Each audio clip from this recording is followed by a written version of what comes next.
Hello everyone, in this video I'll be ranking the best arrows in Baldur's Gate 3 on a tier list. So some of these can give your martial classes a lot of utility in combat, and some of them just don't actually look as good as they do on paper when you actually get to using them. So the first one we got here is the lightning arrow, which I'm a big fan of lightning builds. If you've seen my build guides, you'll know I run storm sorcerers in pretty much every playthrough of this game. Now, the lightning arrow sucks in comparison to like the acid, fire, or ice arrow. The reason it sucks so bad is it doesn't actually give any extra benefit. Like the fire arrow gives a fire surface, acid surface, ice surface. The lightning arrows don't do that. They literally just create a 2d4 of lightning damage, which is nice, yeah, which is doubled with create water, but not as useful as the ice arrow, which would also get the same benefit and create an ice surface. So I'm actually going to put the lightning arrow in the C tier, as it pains me to put it there because I'm a big lightning fan. It's just not that good in comparison to the others that we have on this list. Next, we got the Arrow of Acid. So this deals a 2d4 of acid damage, and it creates an acid surface. And an acid surface will decrease armor class by 2, allowing you to hit your shots a lot easier. So having enemies with lower armor class is really nice, especially some of them that have a high armor class. And you can get a lot of these early in the game, making them a pretty useful item overall. And I would say the acid arrows are probably, I would say, an A tier item. I might move it around later on. Acid damage is not like the best damage type. It's better than poison. But the -2 to armor class can make it a lot easier for some of your classes that might have like Great Weapon Master or even Sharpshooter. Gives you a higher hit chance on them, so that is worth its weight in gold. So I'll put them in the A tier, especially because you can get them really early on. Next, we got the Arrow of Slaying. So there's multiple ones. I didn't want to put a ton of arrows of slaying on here. They're probably an S tier, I would say. Now, the top 3 of these are the Arrow of Humanoid Slaying and the Arrow of Aberration Slaying, which is like good against the Mind Flayers and any other like weird beasts like that. And the Dragon Slaying ones are pretty great as well. Fiend Slaying and Undead Slaying are also quite useful. And the Elemental, really, they double your damage, so that's, you know, quite good. And what's nice about that is it's doubled if you have like the Ballast Armor, which is going to increase your piercing damage, create vulnerability to piercing damage. That's doubled. So really nice. There is some that are kind of useless, like the beast slaying arrows. The beasts are like bears and things like that, bunnies, rabbits, rats, things that don't typically have huge health bars. So that's the only one that I would probably put F tier. But for the most part, doubling your damage is really nice. So I can't say that's anything lower than S tier. Could be A tier depending on the arrow, but as a whole, Arrow of Humanoid Slaying can make the game a whole lot easier. So next, we got the Arrow of Many Targets, which I think is the best arrow in the game. This is pretty much like a chain lightning for your arrows. I want to put it up at the S tier, the very top of the S tier. Another huge benefit to the Arrow of Many Targets: 1, they're extremely common, but 2, if you play as a bard, you can get the Helmet of Arcane Acuity. For every weapon attack that you make, you get +1 Arcane Acuity. This can hit multiple targets and give you a huge stack to your Arcane Acuity. On top of that, bards can also use the ring, the Band of the Mystic Scoundrel, allowing them, after making a weapon attack, to cast an illusion or enchantment spell as a bonus action. So they can do like an upcasted hold person with a very high spell save DC coming from that Arcane Acuity from the Arrow of Many Targets. So this works really well, not just on any build, but that build in particular. It's kind of essential for it, and it makes it unstoppable, and to the point that you can solo the game with a bard running that build. So yeah, the Arrow of Many Targets is extremely useful. I can't put anything lower than S tier. It's definitely the best arrow on this list. Next, we got the Arrow of Fire, and this creates a fire surface.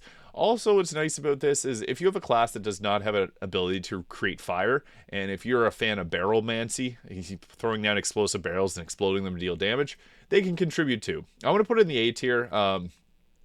Fire damage is one of the more resisted damage types because tieflings are going to be resistant to it, but we don't fight tieflings often unless you go evil route. So for the common player, they're probably not going to be dealing with that. But the fire surface is nice because you can create that fire surface, go in and dip your weapon, and then you get that extra fire damage on your weapon as well. So kind of nice. These are 2 arrows you can get extremely early on in the game, and if you get used to using them, they're actually quite good.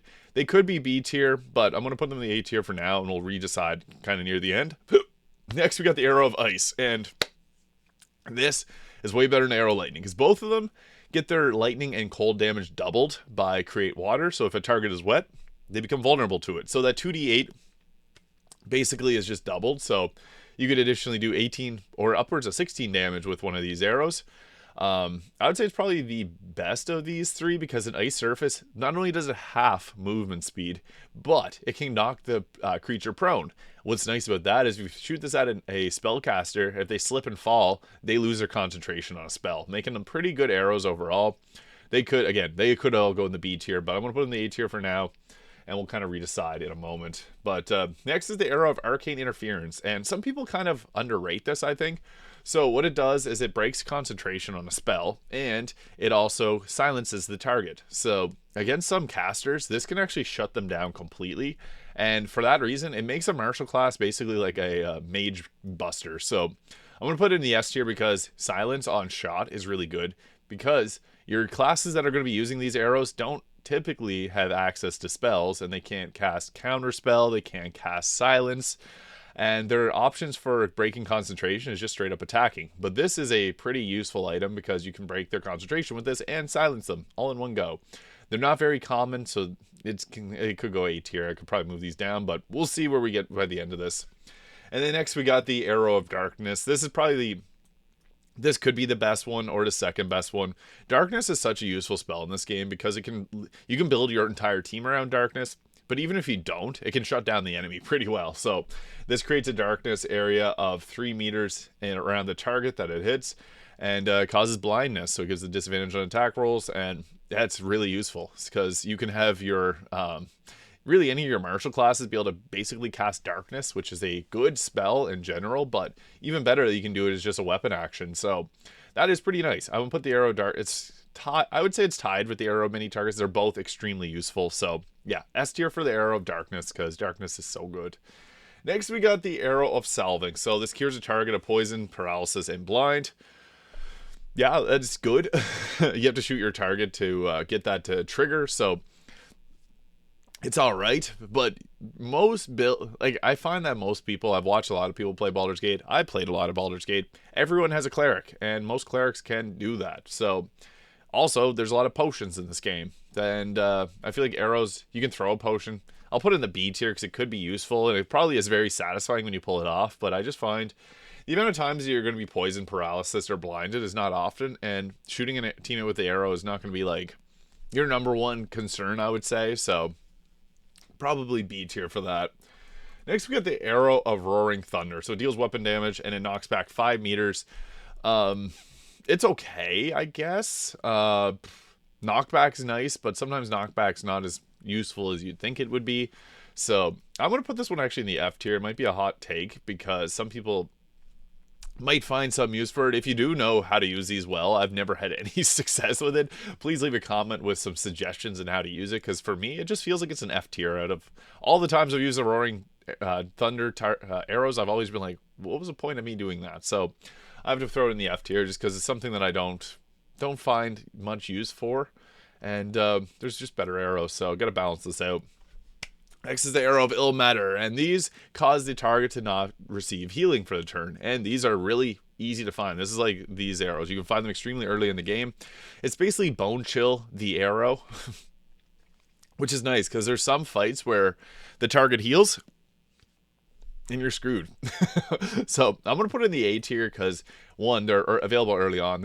You have to know when to use it. Like some enemies will heal a lot. You could even kind of like cheese this if you got the Illithid ability that causes vulnerability to a target but also gives them healing on attack. You can hit them with this arrow right after, so they are vulnerable, they take double damage from the arrow, and then they also can't heal, so it kind of doubles out the effects of it. I guess that's a kind of a cheese way of using it, but it's in the game, it's meant to be used. Next we got the Arrow of Arrow Transposition. So teleports the target to wherever the arrow is. What's very good about this is you can use this while stealthed. So even if you're shooting yourself into like a line of sight, you're still fine with this arrow. So it's basically Misty Step for people that don't get Misty Step. And for that, I would say it's probably pretty good. I might refocus some of these. Yeah, we'll put Fire down and Acid down. Yeah, that looks a little bit better there. The teleportation arrow is really nice just to be able to move around the battlefield and set yourself up, especially if you're a rogue. This can be pretty nice for giving yourself that kind of Misty Step without having Misty Step. And next we got the smoke powder arrows. These are really, really strong. So they deal 4d6 of fire damage and 4d6 of force damage. And force damage is probably the best damage type in this game. So they're, I would say it's actually, I said that arrow mini target is probably the best one. This one is probably the true best arrow. All that extra damage, plus it deals its weapon damage, and it has a huge area of effect of 5 meters. You don't get many of these, like, at all. So arrow mini targets is quite plentiful and you can farm them, whereas this one you get a few and not that many. But again, a 4d6 of fire and a 4d6 of force on top of your normal damage in a 5 meters range is actually really useful. So I would say that's definitely S tier, just because you get a lot out of it and it hits in a huge explosion, so that's nice. Next we got speaking of arrows that we don't get many of, Arrow of Piercing. You only get one of these in the game, and it's available in Act 3. Now, what's interesting about it is it'll hit the target, like if you hit a target and there's a target behind it, it'll hit that target for half the damage. It's okay. You only get one of them, so I'm actually going to put it in the C tier just because there's only one. It is nice if they were, like, if you could find these like any other target, like arrow mini targets, I'd probably put it upwards like A, B tier. Because being able to hit 2 targets is really nice, but you only get one, so C tier. Got to keep it balanced somehow. And I might even move the arrow of Arcane Interference down to A tier, something like that. The S tier arrows are all extremely useful. So the smoke powder, huge damage arrow and a really large area of effect. Arrow many targets for stacking arcane acuity, but even just straight up damage, that's awesome. Arrow of Darkness, enough said. Darkness is great, and it shuts down the enemy pretty well. And then the Arrow of Slaying, humanoid slaying probably being the absolute best of them. Arcane Interference arrows, it's honestly quite nice for shutting down spellcasters. Arrow of Ill Matter for stopping healing, also quite useful. Teleportation arrows, they're good for certain builds. Could be a B tier, actually. Hard to say. Yeah, I'll probably put a B tier. It can be nice, like, just depending on your builds, but Arrow of Ice is great because it creates the prone surface, so it has a chance of interrupting the spellcaster and dealing the ice damage. So, yeah, there's my thoughts on the arrows in Baldur's Gate 3. Let me know your thoughts in the comments below, because some of these arrows could be better than I thought they were, and I'm always curious to hear other people's thoughts on these. So, yeah, thank you so much for watching. If you found this video useful, please hit the subscribe button below, and I'll see you all in the next video.